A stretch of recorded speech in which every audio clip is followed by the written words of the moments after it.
Tutorial do alimento diário, Tutoriel de série la nourriture quotidienne, série Genèse, le commencement, livre 3. Le titre de ce volume, c'est Un fleuve sortait d'Éden. On va aborder la première semaine, l'arbre de la vie et l'arbre de la connaissance du bien et du mal. On va donc à lundi, la composition de l'armée de l'Éternel. Avant de parler de la composition, nous allons d'abord parler de la volonté de Dieu. La volonté de Dieu, c'est que Christ soit la tête de toutes choses. C'est dans Éphésiens 1, versets 9 et 10. Tout ce que nous faisons, c'est pour que cette volonté de Dieu soit accomplie, c'est-à-dire Christ soit chef sur toutes choses. Aujourd'hui, nous avons toutes les tranches d'âge impliquées dans le service du Seigneur pour faire la volonté de Dieu. La première tranche d'âge, ce sont ceux qui ont plus de 50 ans, à partir de 50 ans, en montant, et nous les appelons les intendants.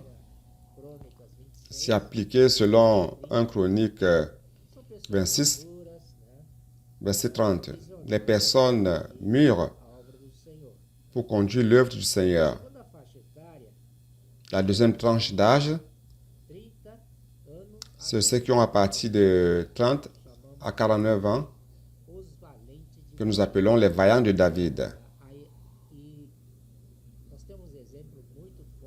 On a un exemple très fort dans la Bible, qui est très éloquent, c'est Joseph. Joseph, à 30 ans, est devenu le principal administrateur de tout l'Égypte. C'est dans Genèse 41, 46. En fait, nous allons juste citer les versets bibliques. On ne va pas les lire. Peut-être juste quelques-uns, pas tous, afin de gagner le temps. Et vous, à la maison, tranquillement, vous pourrez lire toutes les pages qui sont citées, verset après verset. OK?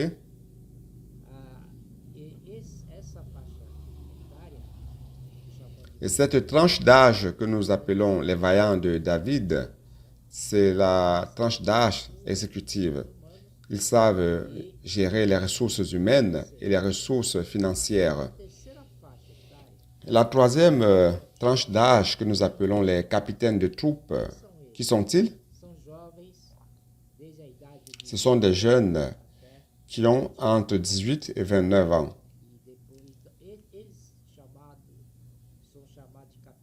Ils sont appelés capitaines de troupes car ce sont eux qui vont prendre soin des adolescents. Ils vont administrer, gérer la maison des adolescents. Et la quatrième tranche d'âge, ce sont les adolescents que nous venons d'évoquer, qui vont de 12 ans à 17 ans. Dans cette tranche d'âge, lorsqu'ils auront 17-18 ans, ou alors lorsqu'ils vont terminer le lycée, ils vont donc participer à ce que nous appelons le service militaire divin. Ils doivent passer par le CPEV. Et au CPEV, on les envoie pour devenir des missionnaires durant 6 mois au CPEV et 6 mois de plus dans les missions, complétant ainsi un an dédié au service du Seigneur. Ainsi, si les jeunes veulent sortir du CPEV ou continuer à étudier, aller à l'université, il n'y a pas de problème. Mais la base du service au Seigneur aurait déjà été établie par le CPEV. Donc, où qu'il aille, il va amener avec lui l'évangile du royaume. Car il a appris qu'il ne doit pas avoir peur de parler du Seigneur, de parler de l'évangile du royaume. dans n'importe quelle circonstance et situation. E também ele será blindado contra Et il serait aussi blindé contre les idéologies du monde, les cultures étranges du monde. tudo isso. Donc il serait blindé contre tout cela. Il serait ferme et ne serait pas vaincu. E nós temos então essa faixa. Nous avons donc cette tranche d'âge des adolescents. Nous avons la maison des adolescents et nous avons les préadolescents qui sont des enfants qui sont en train d'être acheminés vers la maison des adolescents une fois qu'ils auraient atteint 12 ans d'âge ou même 11 ans d'âge qui sont déjà permis. A isso. Então, graças ao Senhor Donc, grâce soit rendue au Seigneur. Ici, c'est la formation de l'armée de Dieu. de Deus. Mardi. Terça-feira, né? Le titre de mardi, c'est le Jardin d'Éden. Do Éden. A situação bíblica. Le contexte biblique, c'est Genèse 2, 8 à 9. Então, Éden, né? Éden, traduzido, que significa prazer. La traduction, le sens du mot Éden, c'est plaisir. Et plaisir, c'est lié à la joie. Et Paul nous dit, réjouissez-vous toujours. Je répète, réjouissez-vous. Donc Dieu veut que nous soyons contents, heureux. Il a mis l'homme dans le jardin qui veut dire plaisir. Cela nous ramène à Proverbe 8, 30. Ce verset dit ceci. Então, eu estava com ele e eu era J'étais à l'œuvre auprès de lui et je faisais tous les jours ses délices, jouant sans cesse en sa présence. perante ele em todo o tempo. Então, diz Les gens disaient que Dieu était solitaire, il était seul, sans compagnon. C'est pour cela qu'il a créé l'homme pour lui servir de compagnon. Mais ce n'est pas exactement cela. Car nous voyons ici que le Fils, comme son architecte, était avec le Père depuis l'éternité passée. eternidade passada. Né? E Et le Fils était ses délices. Le Père se réjouissait dans la présence du Fils et le Fils se réjouissait dans la présence du Père folgando perante ele, et jouant sans cesse en sa présence. Deus quer Dieu veut étendre cette joie, ce bonheur à l'homme aussi. então regozijando-se, Jouant sur le globe de sa terre et trouvant mon bonheur parmi les fils de l'homme. Ça, c'est dans Proverbe 8, 31. Então aqui Donc, jouant sur le globe de sa terre. habitado. Donc, cette terre qui est le monde habitable, c'est pour l'homme, ça a été créé pour l'homme. Il complète la phrase en disant « Et trouvant mon bonheur parmi les fils de l'homme ». Donc, Dieu voulait étendre cette joie, ce bonheur qui existait entre lui et son fils aux hommes. Esse ambiente Il voulait étendre cette ambiance positive ao homem, né? de bonheur Deus quer vers l'homme. Il veut partager cette joie avec nous. C'est merveilleux. maravilhoso isso. Então, essa Dieu a mis l'homme dans le jardin. homem no jardim Premièrement, Dieu a créé le jardin criou o jardim plein d'arbres de árvores agréables à la vue et bons boas para comme aliments. Agréables à la vue, principalement, Dieu a pensé pensou à satisfaire l'âme de l'homme. satisfazer a alma do homem. E Deus Et Dieu a aussi pensé à la subsistance de l'homme et bon para alimento pour la consommation. Donc Dieu, tanto a alma como o corpo. Dieu voulait satisfaire l'âme et le corps de l'homme dans le jardin. Et donc il manquait une chose. Dieu voulait aussi satisfaire notre esprit. O Donc, pour satisfaire l'esprit de l'homme, Dieu a placé l'arbre de la vie au milieu du jardin. no meio do jardim, no meio do jardim. E nós sabemos, Et nous savons qu'ici dans Luc 1, 78, ali, ele quando lorsque Dieu no jardim do Éden, a ao oriente, placé le jardin d'Éden, c'était à l'Orient. então Lucas 1, 78, Dans l'Orient, c'est ça le mot. mostra qual Donc, sentido Luc 1, 78 nous montre o jardim do Éden, la raison pour laquelle Dieu a placé le jardin d'Éden dans la direction de l'Orient. L'Orient, c'est então quem é où se lève le soleil. é o próprio Senhor Jesus. Donc, le soleil, c'est le Seigneur Jésus lui-même. Il est Para nos, le soleil levant então, por isso, d'en haut pour nous apporter le salut. para o Donc, c'est pour cela que c'est vers l'Orient. Notre vie orientado, est orientée par l'Orient. nossa vida é orientada. Notre vie est orientée par le Seigneur qui est le soleil. Et complétant cela, dans Malachie 4, 2, il parle du soleil de la justice. Il n'est pas seulement le soleil de la justice pour notre salut, mais il est aussi le soleil de la justice. Deus diz assim, na sua primeira Lors de la première venue du Seigneur Jésus, para nos dar, il est venu pour nous donner le salut, pour nous apporter le salut, nous montrant qu'il est le soleil levant. e Et dans Malachie 4, 2, ele comme soleil de la justice, cela se réfère à sa deuxième venue, à son deuxième avènement. Ce ne sera plus pour le salut, mais pour la justice. Donc il viendra comme juge afin de nous juger. como está a nossa justiça. De qualquer maneira, quando fala de Donc de toute façon, quand on parle de Christ parlant de l'Orient, ça nous rappelle notre espérance qui est liée au retour du Seigneur. Dans 2 Timothée 4, 8, veja o anel on voit le désir de l'apôtre Paul em encontrar de vouloir rencontrer le Seigneur ce jour-là, au jour du Seigneur. Et il dit désormais la couronne de justice m'est réservée.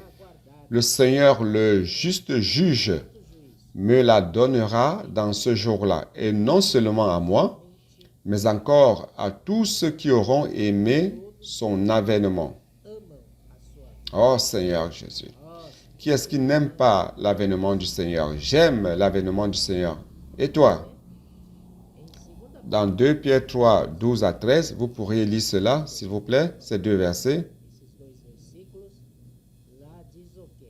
Qu'est-ce qu'il dit là? Esperando Il dit, attendez et hâtez l'avènement du jour de Dieu. Donc ça a un très grand sens. D'un côté, nous attendons anxieusement le retour du Seigneur, car nous sommes de ceux qui aimons son avènement. Et cependant, en même temps, nous pouvons hâter son avènement. Si nous faisons sa volonté, n'est-ce pas? En le servant, à la prédication de l'évangile du royaume. do reino, cada vez que avança o evangelho do reino aqui na terra, Chaque fois que l'évangile du royaume avance sur la terre, le retour du Seigneur s'approche. não ficamos Car nous sommes en train de hâter son avènement. Nous ne sommes pas à l'arrêt, dans une attitude de passivité, juste attendant le retour du Seigneur. Ah, le Seigneur n'est pas encore revenu. Ah, j'aimerais que le Seigneur revienne. Et nous sommes là, nous ne faisons rien activement, de manière proactive pour que ce jour puisse venir le plus tôt possible. Donc ce verset de 2 Pierre, chapitre 3, est extrêmement important, apressar. car nous pouvons attendre et hâter ce jour. Quarta-feira, Alléluia. nós temos tema, o principal Donc mercredi a comme thème le principal élément du jardin d'Éden. Quel est le principal élément du jardin de l'Éden? responde para nós, a árvore La nourriture quotidienne nous le répond. L'arbre de la vie, c'est le principal élément dans le jardin d'Éden. Dans tout ce jardin merveilleux, la chose la plus importante, principale, c'est l'arbre de la vie. Et maintenant, nous allons parler un peu de la présence de Dieu. La présence de Dieu était dans le jardin d'Éden à tout moment. Seulement,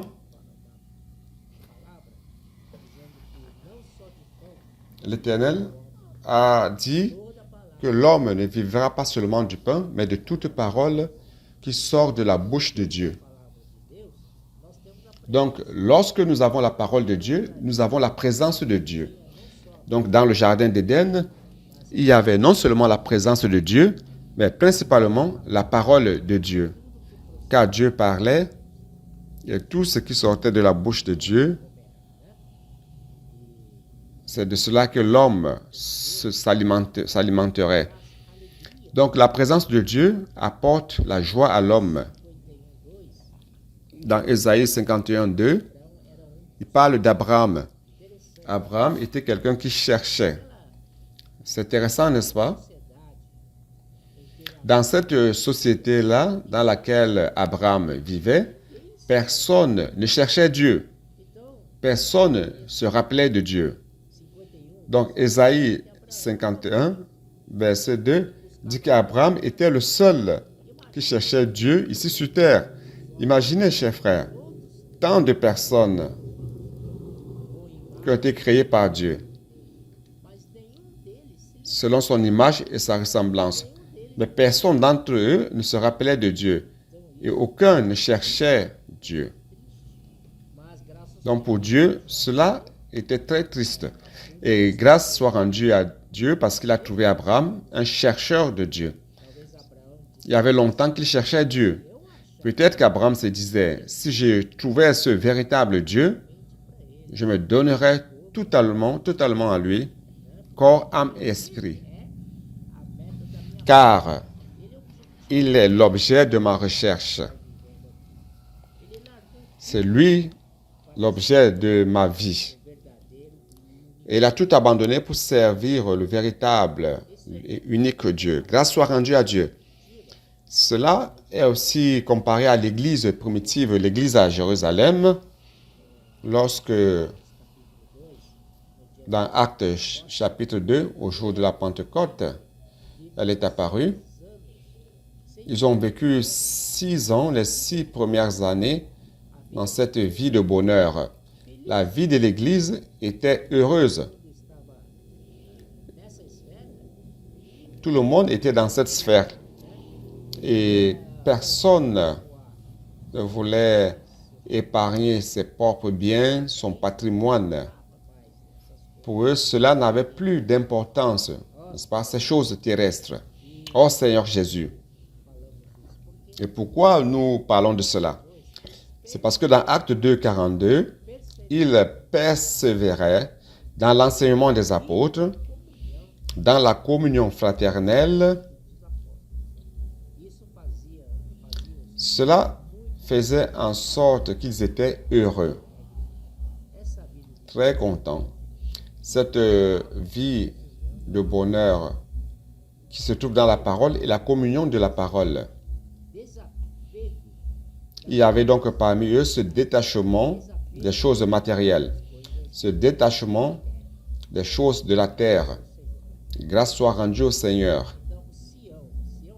Donc, Sion représente le peuple de Dieu qui lutte pour le royaume. Ces frères de Jérusalem, durant les premières 6 années de la vie de l'Église, vivaient comme Sion. Sion représente le peuple de Dieu qui lutte pour son royaume. Grâce soit rendue à Dieu. Et nous voyons aussi dans Jean chapitre 15, Christ dit, je suis le véritable cep et mon père l'agriculteur. Et à la fin du verset, dans toujours le même passage, il dit, sans moi, vous ne pouvez rien faire. Vous devez souligner cette phrase, sans moi, vous ne pourrez rien faire. Nous n'avons la capacité de rien faire. Tout est fait par la parole du Seigneur. crer Donc nous devons croire en la parole et obéir. já disse para nós, Le Seigneur nous a déjà dit, tentar novamente. ça ne sert à rien d'essayer de faire quoi que ce soit. Car il dit, sans moi, vous ne pouvez rien faire. Própria capacidade. Alors je dis, ne pas se fier à sa propre capacité. Celui qui se confie en sa propre capacité, c'était Lucifer. Cet archange qui est tombé. On voit cela dans Ézéchiel 28, 17. Vous pourrez lire avec calme. Elevou-se Là, il est dit por causa da sua formosura. que son orgueil s'est élevé dans son cœur à cause de sa beauté et de sa sagesse. Deuteronômio Mais frère, dans Deutéronome 8, 2 et 3, mostra Dieu montre que ele que sustentou que c'est lui qui soutenait le peuple. o calçado, ele usava a sandália, nunca estragou. Les sandales qu'il portait ne Aqueles 40 s'usaient pas, les habits qu'il portait ne s'usaient pas durant les 40 ans qu'ils ont passé dans le désert. Cela montre que tout est soutenu par Dieu, fait par Dieu. era para Mais cette situation dans le désert, c'était pour humilier le peuple, pour quem faz as coisas leur montrer que celui qui accomplit les choses, c'est l'Éternel et qui n'ont aucune autre capacité pour faire quoi que ce soit. C'est Dieu qui les a soutenus durant tout ce temps dans le désert. árvore do Vendredi, l'arbre de la connaissance du bien et du mal. essa árvore da Cet arbre de la connaissance du bien et du mal, c'est comme un appât para enganar, pour tromper l'homme. para enganar o homem. Por que Deus então colocou Pourquoi Dieu, além da árvore au-delà de l'arbre de la vie, a placé aussi l'arbre de la connaissance du bien et du mal dans le même jardin? porque nosso Deus é grande Parce que notre Dieu est grand, il est grandiose. para o homem escolher. Il permet à l'homme de choisir. Vous voyez donc, il permet à ce que l'homme ait la latitude de choix. Donc notre Dieu a un grand cœur. Il n'est pas mesquin. Ele deixa, Il nous laisse choisir avec liberté. então, infelizmente, Malheureusement, o homem escolhe, l'homme a choisi l'arbre de la connaissance du bien et du mal. mas sabemos Mais nous savons que essa cet hameçon, cet appât a été préparé par Satan et l'homme est tombé dans cela, dans ce piège. Mais l'arbre de la connaissance du bien et du mal nous conduit vers la mort. Voyez que cet arbre de la connaissance du bien et du mal a un côté bien et un côté mauvais. e a árvore da vida só tem uma opção. Donc l'arbre de la vie n'a qu'une seule option, c'est la vie, il n'y a pas d'une autre option. Oh, grâce soit rendue au Seigneur. Si vous mangez de l'arbre de la vie, vous avez la vie de Dieu et la nature sainte de Dieu. L'homme doit choisir entre la vie et la mort. Romains 7, 18. Paul s'est rendu compte que le mal réside en lui. Donc, je veux faire du bien selon la loi de mon cœur. Mais le bien que je veux faire, je ne le fais pas. Et le mal que je ne veux pas, c'est ça que je finis par faire. Então, que miserável, Misérable homme que je suis, n'est-ce pas? que desventuroso. Mas então, irmãos, também em João Donc dans Jean 8, 44, mostra que nous montre, vós sois il dit ici que vous êtes du diable. do diabo Donc le diable, vive c'est celui qui vit en séduisant l'homme, dando o homem conduisant l'homme vers le mensonge, à douter de la parole de Dieu e levando et amenant l'homme escolha, à faire un mauvais choix. escolhe Il choisit le mal et la mort. mas não somos Mais nous ne sommes pas du mal. Nous voulons choisir l'arbre de la vie qui donne la vie. Samedi, os perigos le danger du bon côté de l'âme. Job, la première partie. o lado mal da árvore do conhecimento Le côté mauvais de l'arbre de la connaissance du bien et du mal est visible, c'est facilement identifiable et c'est répulsif. Romains 1, 28 à 31. esse lado do bem Mais le côté du bien peut nous tromper. o lado do bem pode nos enganar. Achamos que só o mal. Nous pensons qu'il n'y a que le mal. Mais non, il y a aussi le côté du bien. Dans Job, chapitre 1, verset 1, Capítulo 1, versículo 1, on voit que Job que Jó était quelqu'un d'intègre, droit, qui craignait Dieu et se détournait du mal. desviava do mal. Então, aí aconteceu que Satanás,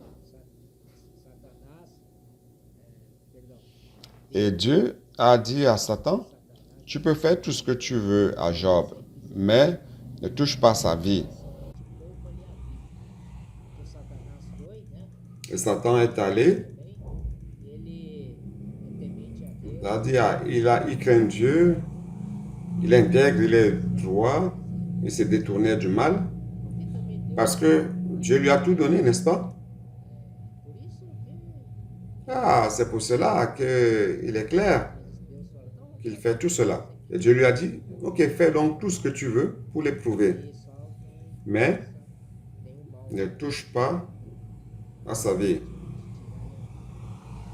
Então você sabe o que aconteceu. Donc vous savez ce qui s'est passé avec Job. Perdeu todo Il a perdu tous ses biens, son troupeau, seu servo, ses bœufs, ses serviteurs, servantes.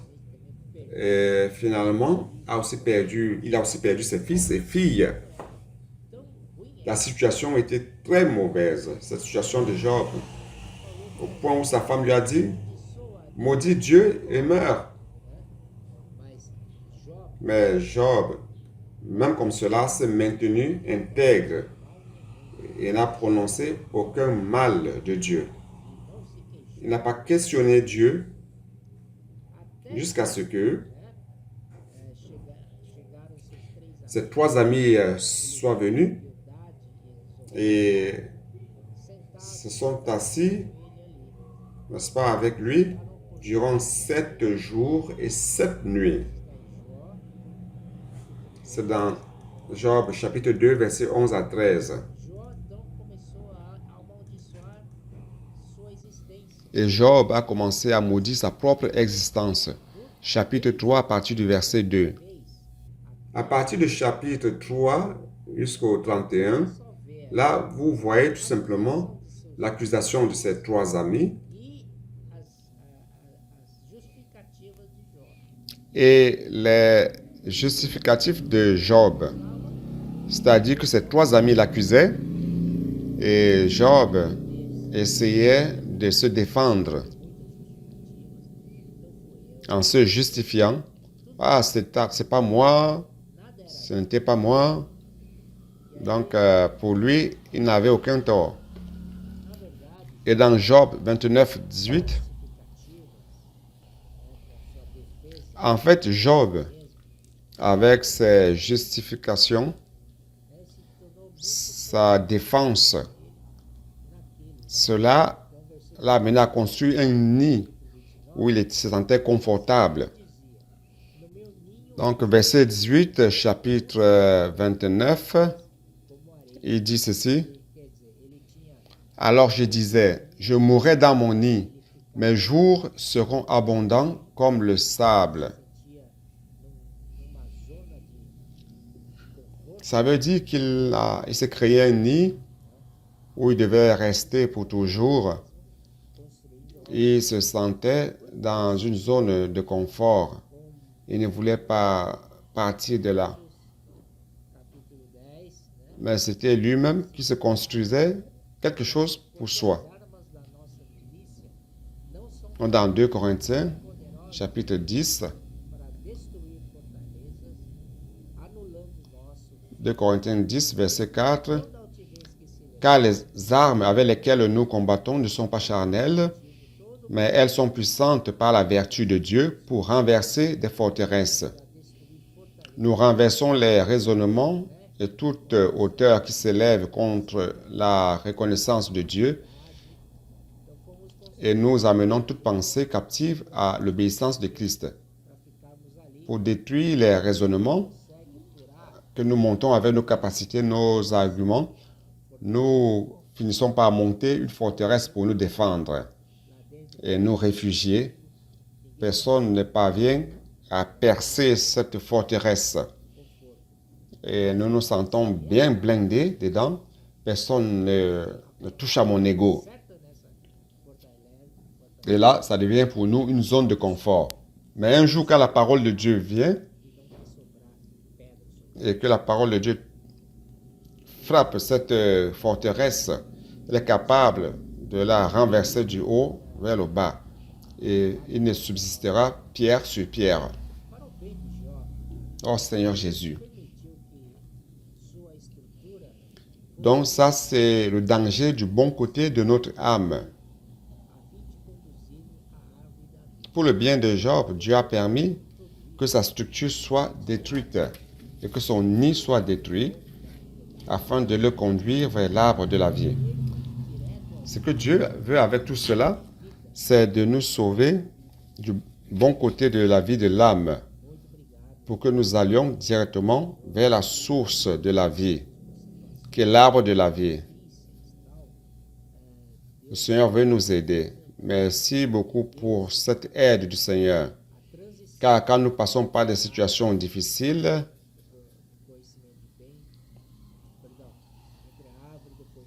Dieu nous rappelle qu'il est en train de faire la transition entre l'arbre de la connaissance du bien et du mal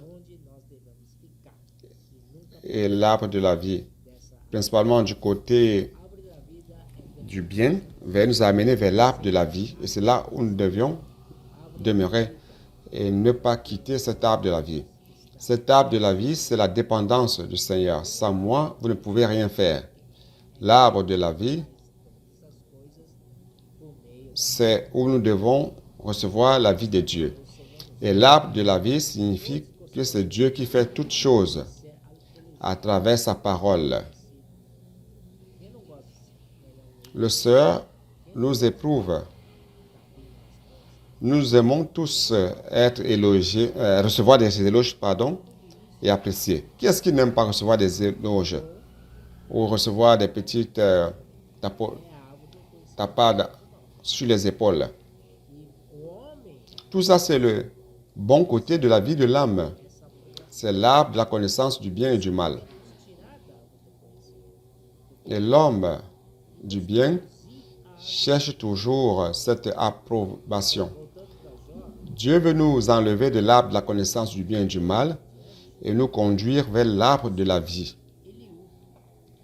Et on retourne à Job, à partir du chapitre 32. Il y a Élie qui apparaît, qui commence à parler de l'esprit.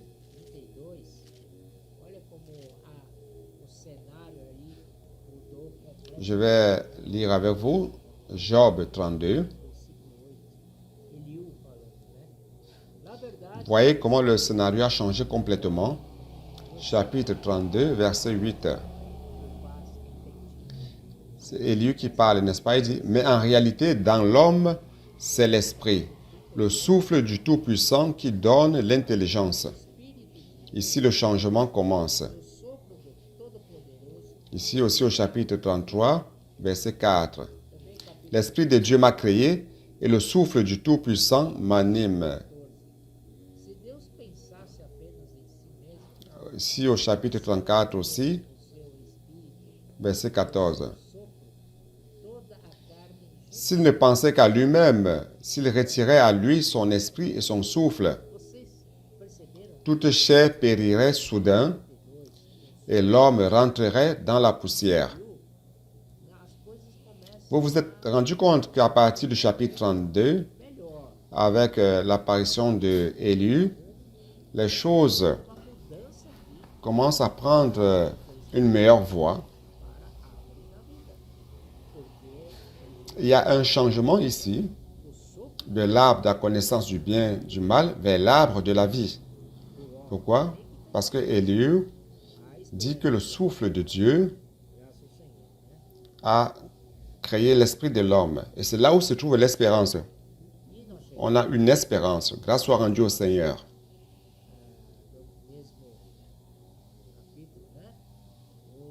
Et nous arrivons donc à dimanche, la suite du même chapitre, le danger du bon côté de l'âme, Job, deuxième partie.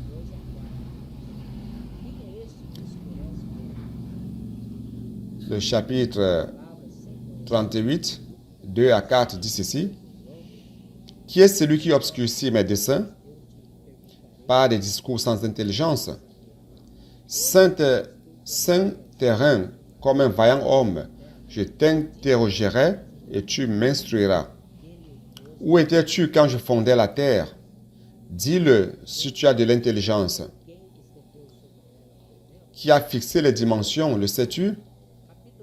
Ou qui a étendu sur elle le cordeau? Donc, au chapitre 38, c'est Dieu qui parle,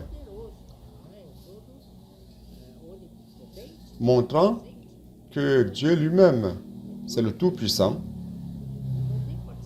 il est le Dieu omnipotent, omniprésent et omniscient, et tout est fait par Dieu. Et il n'y a aucune participation de Job à cela. Alors Job a ouvert ses yeux. 40, verset 6. Chapitre 40, verset 6.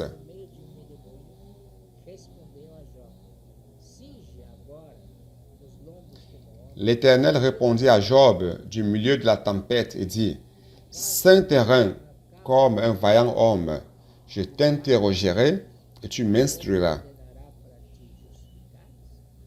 Anéantiras-tu jusqu'à ma justice? Me condamneras-tu pour te donner droit? » Alors Job a commencé à se réveiller. Heureusement.